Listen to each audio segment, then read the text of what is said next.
Hola, soy Javier. Me hierve la sangre solo de recordar el día en que obligaron a Xochitl, una chica a la que conozco desde niña, a cocinar en televisión nacional solo para poder reírse de ella. Lo hicieron porque era humilde, porque venía de un pueblo pequeño y porque, en su arrogancia, creían que no era nadie. La pusieron bajo los focos más brillantes con la única intención de que fracasara, de que el país entero viera cómo la pobrecita se rompía. ¿Alguna vez has visto cómo la soberbia intenta aplastar la dignidad de alguien que no tiene nada más? Antes de contarte cómo la pusieron frente a las cámaras y le dieron los peores ingredientes a propósito, comenta desde qué ciudad nos estás viendo y suscríbete al canal. Créeme, no querrás perderte el momento exacto en que la cara de todos esos arrogantes se transformó. La historia de Xochitl empieza en la cocina de El Sabor Ancestral, el restaurante más caro del pueblo. Pero ella no era chef. Era la chica que fregaba los platos, la sombra que nadie veía. Y Valeria, la hija del dueño, la miraba cada día como si fuera un bicho insignificante. Xochitl pasaba más de 10 horas al día con las manos metidas en agua sucia, fregando los restos de banquetes que costaban más de lo que ella ganaba en un mes. Era prácticamente invisible. Los chefs pasaban a su lado sin dirigirle la palabra, los camareros le dejaban las pilas de platos sucios sin un gracias. Pero ella nunca decía nada, solo observaba. Veía cómo los cocineros se movían, cómo mezclaban los ingredientes, memorizaba los olores que salían de las ollas. Para ellos, no era una persona, era parte del mobiliario, la indita que limpiaba. Soportaba esa humillación silenciosa por una sola razón, su abuela Elena. Una mujer sabia, de manos ya temblorosas, y vista cansada por una enfermedad que avanzaba sin piedad. Xochitl era su único apoyo, su única familia. Y era precisamente su abuela quien le había enseñado a cocinar de verdad. No con libros ni con escuelas caras, sino con el instinto, con el olfato, con la memoria de sus antepasados grabada en las manos. Le enseñó que la comida no miente, que en cada plato se cuenta una historia, la suya era una historia de supervivencia. Un día, el pueblo se revolucionó. Llegó el equipo del programa de televisión más famoso del país, Sabor de México. Cámaras, luces, productores corriendo por todas partes. Querían grabar un episodio especial en Oaxaca, buscando talentos locales. Liderando todo estaba el aclamado chef Alejandro Robles, un tipo conocido en toda la nación por su paladar infalible y su carácter de 1000 demonios. Un solo gesto suyo podía construir o destruir una carrera. El ambiente en el restaurante se llenó de una tensión eléctrica, todos querían impresionar al gran chef, mostrar su valía. Valeria, la hija del dueño, vio su oportunidad, no para brillar ella sino para aplastar a Xochitl. Sospechaba del talento silencioso de la chica, de alguna manera lo intuía y la envidiaba. Se acercó a los productores con una idea que presentó como divertida.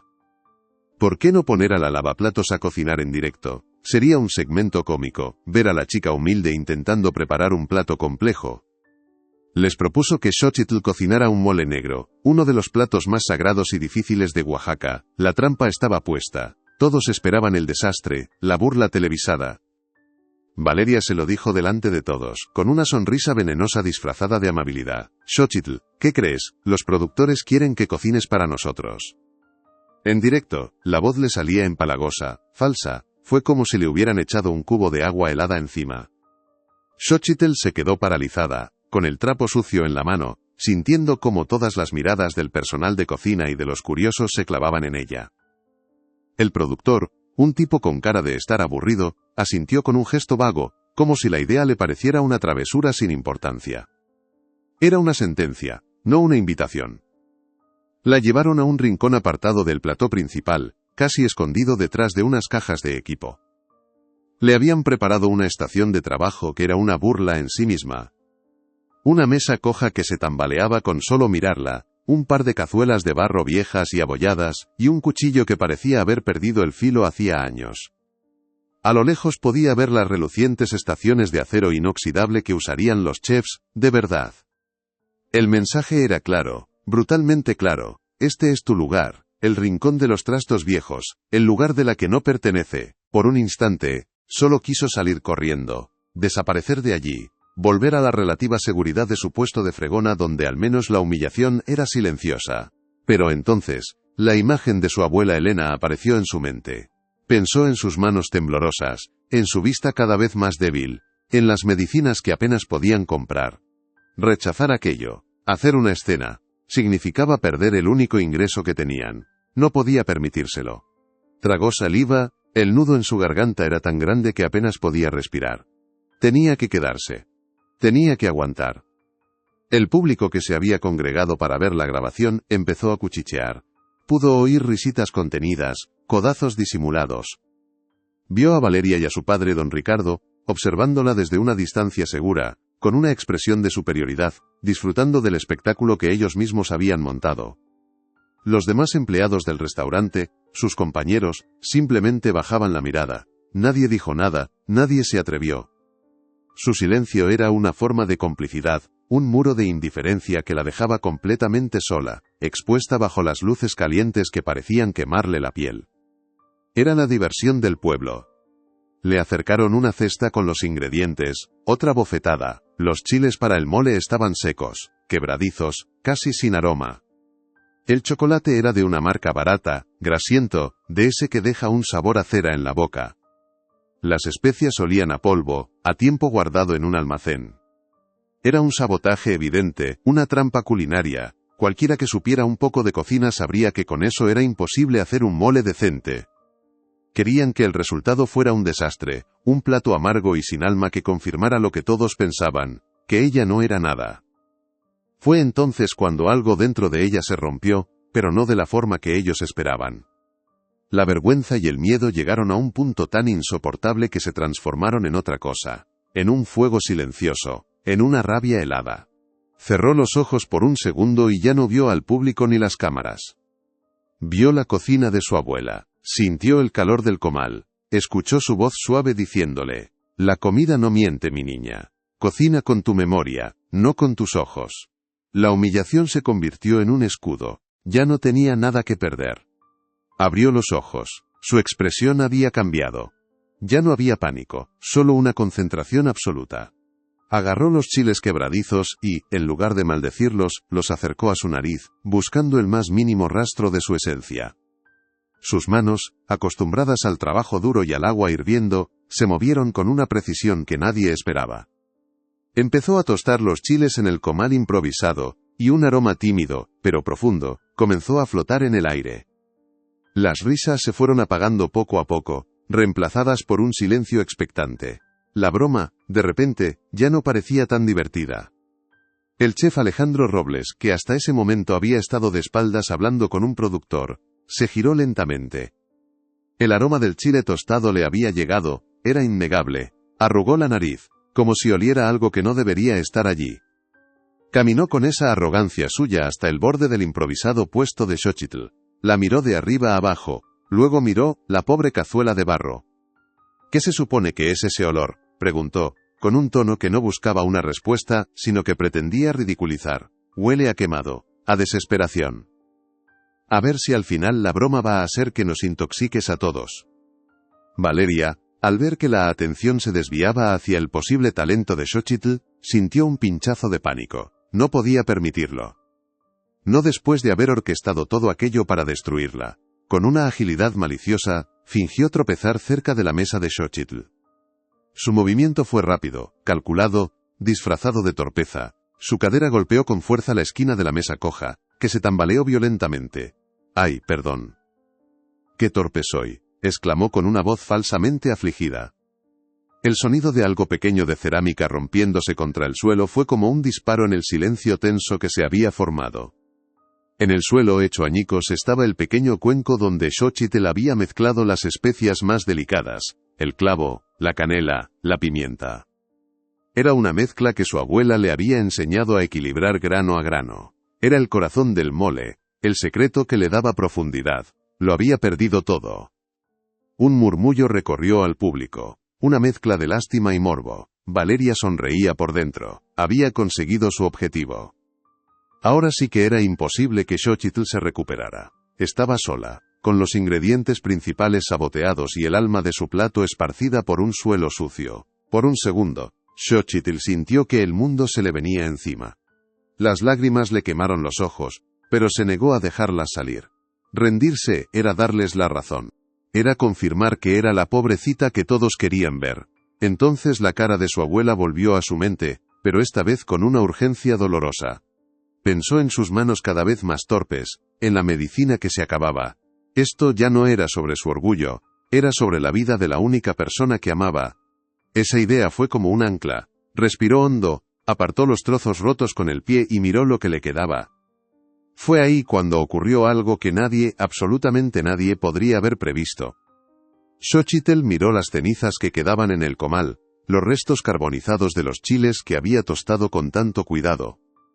Con una determinación que helaba la sangre, recogió un poco de esa ceniza con los dedos. La gente la miraba como si estuviera loca. ¿Iba a usar ceniza? Pero ella sabía algo que ellos ignoraban. Su abuela le había contado que, en tiempos de escasez extrema, sus antepasados usaban la ceniza de ciertos chiles para dar un sabor ahumado y una profundidad amarga que ninguna especia podía imitar. Era una técnica de supervivencia. Empezó a moler la ceniza en el metate con una energía renovada, mezclándola con las semillas de los chiles que había salvado y un poco de piloncillo. Los chefs profesionales que la observaban desde la distancia, que antes la habían ignorado, ahora se miraban entre ellos con el ceño fruncido. No reconocían la técnica, pero veían la lógica en sus movimientos. No era una locura, era un conocimiento antiguo, algo que no se aprendía en ninguna escuela de París o Nueva York. El desprecio en sus caras se fue transformando en una curiosidad casi académica, en un respeto a regañadientes. El silencio en el plató era ahora total, denso, casi se podía cortar con un cuchillo, ya nadie se reía, nadie susurraba. Valeria estaba pálida, mordiéndose el labio, viendo cómo su plan se desmoronaba, y se convertía en algo que no podía controlar. Todas las miradas estaban fijas en Xochitl, en sus manos moviéndose con una velocidad y una precisión hipnóticas. El nuevo aroma que empezó a subir de la cazuela era diferente, más complejo, con notas ahumadas y terrosas que nadie esperaba. La tensión era insoportable. El momento del juicio, el momento de la verdad, estaba a punto de llegar. Terminó de molerlo todo en el metate con un ritmo constante, hipnótico. El sonido de la piedra contra la piedra era lo único que se oía en el plató. Era un sonido antiguo, un eco de incontables mujeres preparando comida para sus familias. Ya no era la chica asustada, se había convertido en una fuerza de la naturaleza. Puso la pasta oscura en la cazuela de barro, sobre el fuego bajo. No miró a nadie. Estaba en su cocina, en su mundo, y en ese momento, ese pequeño rincón improvisado era el lugar más sagrado de todo el plató. El aroma que empezó a subir, ya no era solo de chiles tostados, era algo más profundo, complejo. Olía a tierra mojada, a humo de leña, a una dulzura amarga que desconcertaba a todos. Los chefs profesionales, que habían venido a juzgar y a lucirse, se acercaron instintivamente, como atraídos por un imán. Se cuchicheaban entre ellos, intentando descifrar la mezcla de olores. No había arrogancia en sus caras ahora, solo una pura y desnuda curiosidad profesional. Estaban presenciando algo que no entendían, algo que sus caros libros de recetas jamás podrían explicarles. El chef Alejandro Robles no se movió. Se quedó en su sitio, con los brazos cruzados y una expresión indescifrable. Sus ojos, sin embargo, no se apartaban de Xochitl. La observaba con una intensidad que traspasaba las cámaras. No veía a una lavaplatos, ya no. Veía la técnica, la concentración, la ausencia total de miedo. Veía a alguien que no estaba cocinando para impresionar, sino para sobrevivir, para contar una historia. Por primera vez en mucho tiempo, el gran chef estaba intrigado. Se dio cuenta de que la broma había terminado, y que lo que estaba a punto de pasar era serio. Valeria, por su parte, sentía cómo el pánico le subía por la garganta. Su plan perfecto se estaba convirtiendo en una pesadilla. El segmento cómico se había transformado en un drama silencioso y tenso que tenía a todo el mundo en vilo. Se acercó a su padre don Ricardo buscando apoyo, pero incluso él la ignoró. Sus ojos, como los de todos los demás, estaban fijos en la cazuela de barro. Valeria estaba sola, expuesta en su propia malicia. La humillación que había planeado para Xochitl estaba rebotando y empezaba a salpicarla a ella. Xochitl añadió el chocolate barato partiéndolo con las manos, y un poco de piloncillo.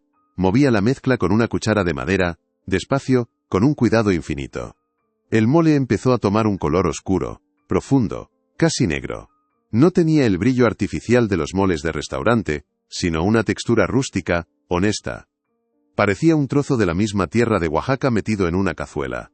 Cada uno de sus movimientos era deliberado, lleno de un propósito que iba más allá de ganar un concurso.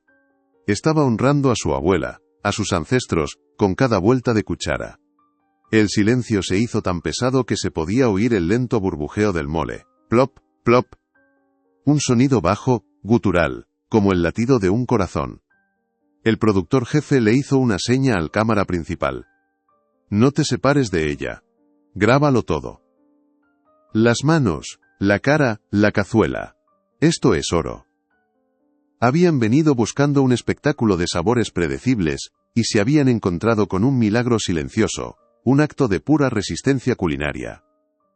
La historia ya no era sobre el famoso chef ni sobre el restaurante de lujo. La historia, ahora, era ella. Finalmente se detuvo, apartó la cazuela del fuego. Con la misma cuchara de madera, sirvió una porción en un simple plato de barro. No añadió perejil, ni semillas de sésamo, ni ninguna flor comestible para decorar. Era solo el mole, oscuro, denso, humeante. Lo dejó reposar un segundo, como si le estuviera dando tiempo para presentarse al mundo. Luego, levantó la vista. Por primera vez desde que empezó a cocinar, miró directamente al chef Alejandro Robles. No había súplica en sus ojos, solo una calma profunda. El plato estaba listo. El juicio final había llegado. Con una calma que desafiaba la tormenta a su alrededor, Xóchitl cogió el plato de barro con ambas manos y caminó. Cada paso que daba hacia la mesa del jurado, hacia el chef Alejandro Robles, parecía durar una eternidad. El silencio era tan absoluto que se podía oír el zumbido de las luces del plató. Todas las miradas, las burlonas, las curiosas, las indiferentes, estaban clavadas en ella, en esa figura pequeña y decidida que avanzaba con su humilde ofrenda. No miró a nadie. Sus ojos estaban fijos en su destino, en ese hombre que tenía el poder de destruirla o de cambiarlo todo. Llegó frente a la mesa del chef y, con una delicadeza casi ceremonial, depositó el plato. No dijo una palabra. El contraste era brutal. La simpleza rústica del plato de barro contra la pulcra mantelería blanca. La honestidad del mole oscuro contra la mirada cínica y aburrida del chef. Robles miró el plato con un desdén mal disimulado. Era evidente que lo consideraba una pérdida de tiempo, el final predecible de una broma de mal gusto. Esperaba un sabor a fracaso, a tierra, a pobreza. Valeria sonreía desde la distancia, saboreando su victoria anticipada. El momento de la humillación final había llegado. El chef cogió una pequeña cuchara de plata, como si no quisiera contaminar sus cubiertos de alta gama con aquella comida de pobre. Tomó una porción minúscula, apenas lo suficiente para cubrir la punta de la cuchara, y se la llevó a la boca con un gesto de fastidio, de trámite. El plató entero contuvo la respiración. Se podía sentir la tensión, la expectativa cruel. Era el momento exacto que Valeria había planeado, la culminación de su malicia. Todos esperaban el gesto de asco, la crítica demoledora, la risa que confirmaría que Xóchitl no era nadie, y que su lugar estaba fregando platos. Y entonces, ocurrió. En el instante en que el mole tocó su lengua, los ojos del chef Robles, hasta entonces fríos y analíticos, se abrieron de par en par. Se quedó completamente inmóvil. Su mandíbula se tensó. El mundo pareció detenerse. Por un segundo, 2, 3, no hubo reacción. Solo un silencio atónito. La cuchara de plata resbaló de sus dedos y cayó sobre la mesa con un tintineo metálico que resonó como un trueno en el silencio sepulcral del estudio. No apartaba la mirada del plato, como si estuviera viendo un fantasma, como si no pudiera creer lo que acababa de probar. No fue sorpresa lo que vi en su cara, fue conmoción, una conmoción profunda, visceral. Tragó saliva con dificultad, como si intentara asimilar un recuerdo, una emoción olvidada. Sus ojos, los de ese hombre duro y temido por todos, se llenaron de una humedad que no pudo ocultar. Miró a Xóchitl, pero esta vez su mirada era diferente. Ya no había arrogancia ni desprecio. Había incredulidad, respeto, casi veneración. Era el rostro de un hombre que acababa de ser transportado a otro lugar, a otro tiempo, a través de un sabor que creía perdido para siempre. La broma se había roto en 1000 pedazos. Levantó la cabeza lentamente, sus ojos todavía fijos en los de ella. Todos esperaban un veredicto, una frase, algo. Cuando por fin habló, la voz le salió rota, casi un susurro que los micrófonos apenas pudieron captar. ¿Quién? Carraspeó, intentando recuperar la compostura. ¿Quién te enseñó a cocinar así? Hizo una pausa, mirando de nuevo el plato como si contuviera un secreto del universo. Esto no es comida, dijo, con una convicción que heló la sangre de Valeria. Esto es un poema. Es la historia de tu gente en un plato. Es la verdad. El plató, que había estado congelado en el tiempo, explotó. El público, la gente del pueblo que había venido a ver el circo, se puso de pie y rompió en un aplauso atronador. Una ovación que no era para el famoso chef, sino para la chica invisible. Vi la cara de Valeria, pálida, desencajada, con los ojos llenos de una rabia impotente. La máscara de superioridad se había hecho añicos, dejando al descubierto su pequeña y miserable envidia. Los productores se miraban entre ellos, con los ojos como platos, dándose cuenta de que no tenían un segmento cómico, sino el descubrimiento del siglo. La onda de choque de ese aplauso sacudió el plató entero. El chef Robles, ignorando a los productores que le hacían señas frenéticas, caminó hasta Xochitl. Se paró frente a ella, y por primera vez vi que era un hombre, no un dios de la cocina. En mi academia de Ciudad de México, dijo, su voz ahora firme y resonando por todo el estudio, tengo chefs con técnica, pero pocos con alma, te ofrezco una beca completa. No para enseñarte a cocinar, sino para que tú nos enseñes a recordar lo que hemos olvidado. No era una oferta, era un ruego. Las cámaras, como depredadores que huelen la sangre, se giraron instintivamente hacia Valeria y su padre. Sus rostros eran un poema de humillación. El color había desaparecido de sus mejillas, reemplazado por una palidez cerosa. Don Ricardo intentaba forzar una sonrisa de orgullo por su pueblo, pero era una mueca grotesca. Valeria, en cambio, no fingía. Su mirada era puro veneno, una rabia impotente al ver que la chica a la que intentó destruir, estaba siendo elevada a un pedestal. Su castigo no fue un grito, sino el silencio abrumador del juicio de cientos de ojos. Habían quedado expuestos. Al día siguiente, cuando Xochitl volvió al pueblo, el aire era distinto. La gente que antes la ignoraba, que la veía como parte del paisaje, ahora bajaba la mirada con una mezcla de vergüenza y respeto. Sus antiguos compañeros del restaurante no se atrevían a mirarla a los ojos. El dueño, don Ricardo, intentó acercarse a ella, balbuceando algo sobre un nuevo puesto, un aumento. Xochitl simplemente lo miró, sin odio, pero con la distancia de alguien que ya no pertenecía a ese mundo de mezquindad. Su silencio fue la respuesta más poderosa que podía dar. No necesitaba su aprobación. Pero la verdadera victoria no ocurrió bajo los focos, sino en la penumbra de su pequeña casa.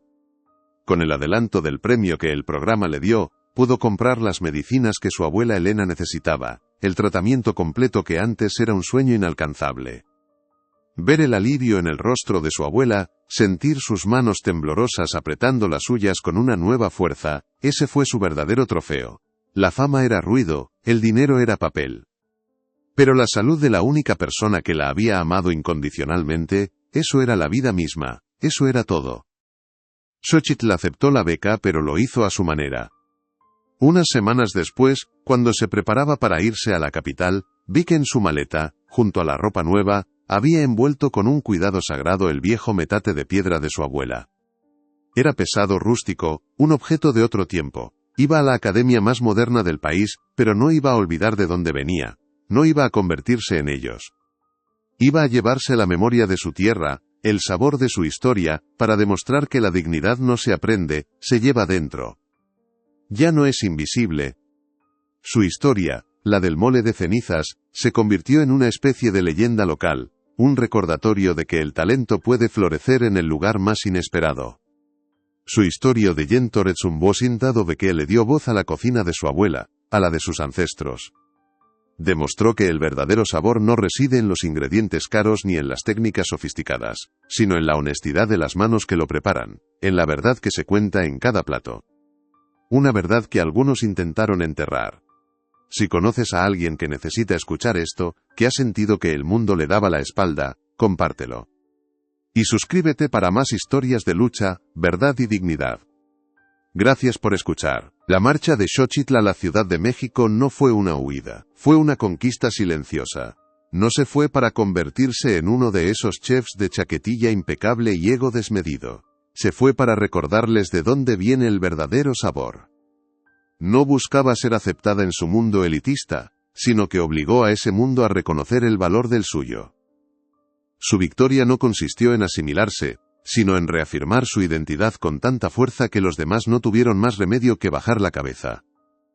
Demostró que la autenticidad no pide permiso para existir, simplemente se impone y silencia a los arrogantes. Muchos hablan del programa, de la beca, de la cara de asombro del chef Robles. Pero yo, que la conozco, sé cuál fue su verdadero trofeo. Fue entrar en su casa y encontrar a su abuela Elena, con las medicinas correctas sobre la mesa. Con esa luz en los ojos que la enfermedad le estaba apagando lentamente. Fue poder abrazarla y decirle al oído: abuela, ya no tienes que preocuparte por nada. El sabor más increíble que Xochitl ha probado en su vida no salió de una cazuela de lujo, sino de la tranquilidad que pudo darle a la mujer que le enseñó todo. ¿Y qué fue de Valeria y su padre don Ricardo? Nadie les hizo nada, no fue necesario. Su castigo es tener que vivir en un pueblo donde todo el mundo conoce la verdad. Su restaurante, que antes era un símbolo de éxito, ahora es un monumento a su mezquindad. Cada vez que alguien menciona el mole de cenizas, sus caras se transforman en una mueca de vergüenza. La justicia a veces no llega con un juez y un martillo, sino con una historia que se cuenta una y otra vez, hasta que la verdad se convierte en el aire que todos respiran. La historia de Xochitl es la de miles de personas. Es la historia del talento que se esconde en las cocinas, en los talleres, en los campos, invisible a los ojos de quienes solo valoran los títulos y las apariencias. El mundo está lleno de gente con una sabiduría ancestral en las manos, esperando que alguien mire más allá de la ropa gastada o el acento humilde. La lección que nos dejó no es sobre gastronomía, es sobre nuestra ceguera.